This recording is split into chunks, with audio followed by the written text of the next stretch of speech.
বর্তমানে অফিসিয়াল সেগমেন্টের মোবাইলগুলোর দামের যে অবস্থা, সেখানে টেকনো শুধুমাত্র 15,000 টাকার নিচেই আমাদের জন্য নিয়ে এসেছে 32 মেগাপিক্সেলের সেলফি ক্যামেরার সাথে স্পার্ক 90 স্মার্টফোনটি। আর শুধুমাত্র এটাই নয়, এই ফোনটাতে রয়েছে সর্বোচ্চ 7GB র্যামের সাপোর্ট এবং হায়ার রিফ্রেশ রেটের display. So hey guys, Shanto here. Tecno Spark 90 স্মার্টফোনটার বক্স কন্টেন্ট কিন্তু অ্যামেজিং। যেখানে কিনা অন্যান্য সকল ব্র্যান্ডের স্মার্টফোন বক্সের সাথে হেডফোনকে প্রোভাইড করে না, সেখানে টেকনো ফ্রিতে একটা হেডফোনের পাশাপাশি 10 ওয়াটের charging brick, USB type C data cable, SIM ejector tool সহ একটি ট্রান্সপারেন্ট খুব ভালো মানের টিপু কেসকে দিয়ে দিয়েছে বক্সের সাথে। এছাড়া ডিভাইসটি তো পাওয়াই যাবে। এই ডিভাইসটির মধ্যে ডিসপ্লে হিসেবে 90 হার্জের রিফ্রেশ রেট যুক্ত ডিসপ্লেকে ইউজ করেছে টেকনো, যার সাইজ কিন্তু মোটামুটি বড়, 6.6 ইঞ্চি। তবে এখানে ফুল এইচডি রেজুলেশনকে ইউজ করা হয়নি। এইচডি রেজুলেশনের সাথে আসা এই ডিসপ্লেটাতে 90 হার্জের রিফ্রেশ রেটের কারণে যারা কিনা অফলাইনের ক্রেতা রয়েছেন অথবা 15,000 টাকার স্মার্টফোন কিনতে চাইছেন, তারা ফোনটাকে ইউজ করে কিছুটা ফাস্ট মনে করবেন, বিকজ ডিসপ্লের রিফ্রেশ রেটটা কিছুটা বেশি। এছাড়া নটযুক্ত এই ডিসপ্লেটাতে পিক্সেলের ঘাটতি টুকটাক চোখে পড়বে, বাট অ্যাজ এ বাজেট ক্যাটাগরির ডিভাইস আপনারা এটা মেনে নিতে পারেন। এবং এখানে যদি ফুল এইচডি রেজুলেশনকে ইউজ করা হতো তাহলে অনেক বেশি ল্যাগের দেখা পাওয়া যেত, বিকজ ফোনটার প্রসেসর অর্থাৎ চিপসেট অতটাও পাওয়ারফুল নয়। তো চিপসেট সম্পর্কে কিছুটা পরে জানাচ্ছি, তার আগে ডিসপ্লের কোয়ালিটি সম্পর্কে জানা যাক। অন্য 10টা বাজেট ক্যাটাগরির স্মার্টফোনের মতোই কোয়ালিটি পাওয়া যাবে এখানে। নিচের চিন এরিয়াটা কিছুটা বড় আর সাইডের বেজেলগুলো মোটামুটি ভালোই বড় বলা চলে।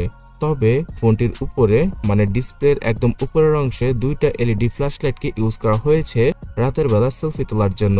এবং এই সেলফি তোলার জন্যই 32 মেগাপিক্সেলের সেলফি ক্যামেরাকে ইউজ করেছে টেকনো এখানে, যেটা কিনা এই ফোনটা সেল করার মূল পয়েন্ট হবে।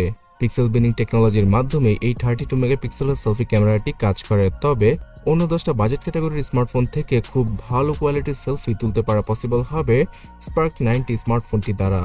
এছাড়া এখানে ফুল এইচডি রেজুলেশনের ভিডিও রেকর্ডিংও থাকছে। তবে হ্যাঁ, ফোনটার পেছনের দিকের ক্যামেরাটা একদম নর্মাল টাইপের। 13 মেগাপিক্সেলের মেইন ক্যামেরা সেন্সরের পাশাপাশি আর দুইটা ফালতু সেন্সরকে ইউজ করেছে টেকনো পেছনের ক্যামেরার ডিজাইনটাকে সুন্দর করার জন্য। আর হ্যাঁ, এই ডিজাইন সম্পর্কে আপনি অবশ্যই কমেন্ট করে জানাবেন যে কেমন লাগলো। যদিও কিনা এখানে পলিকার্বনেটকে ইউজ করা হয়েছে, তারপরও বাজেট ক্যাটাগরির ডিভাইসে সুন্দর ডিজাইন নিয়ে এসেছে টেকনো। তবে ডিজাইন সুন্দর হলেও এর চিপসেটটা অতটাও পাওয়ারফুল হবে না।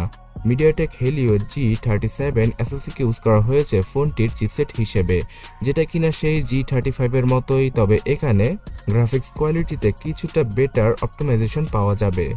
এর আগে মিডিয়াটেক হেলিও G35-কে আমরা 12 থেকে 13,000 টাকার ফোনে ইউজ হতে দেখেছি। তো এবার সেই রকম একটা চিপসেটকে 15,000 টাকার স্মার্টফোনে ইউজ করলো টেকনো। বিশেষ করে যারা কিনা পারফরমেন্সের উপর ফোকাস করে ফোন কিনতে চান, তাদের জন্য এই ফোনটা নয়। তবে ক্যাজুয়াল ইউজ করার জন্য, ফেসবুক, ইনস্টাগ্রাম এগুলো টুকটাক ইউজ করার জন্য অথবা বাবা মাদের হাতে ফোন দেওয়ার জন্য একটি আদর্শ স্মার্টফোন টেকনো স্পার্ক 90।